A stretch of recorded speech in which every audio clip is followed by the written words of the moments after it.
Click to expand the required lesson, and then click the lesson page in which you wish to add content. Click Edit to open the lesson page in edit mode. Click the heading button to add a heading to the lesson page.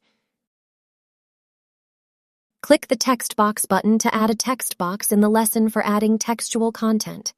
You can use rich text and other formatting options for the textual content, along with giving the title for the text box. You can quickly add files by dragging and dropping them on the lesson page. Or click Upload to pick and upload files from your system.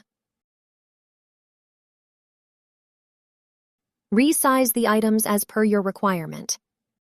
Click Embed to add embedded content from external sites, such as YouTube, Prezi, etc.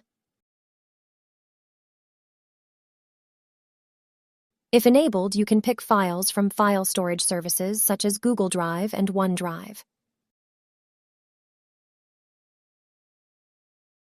Click Blocks to add items to your lesson page with predefined layouts.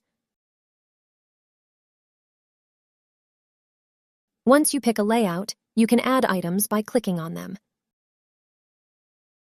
or simply drag and drop items into it. Alternatively, you can double-click to add items at a required position on the lesson page.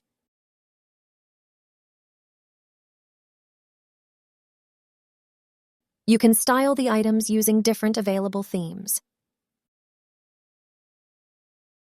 Click Preview to see how the lesson page will be shown to the learners.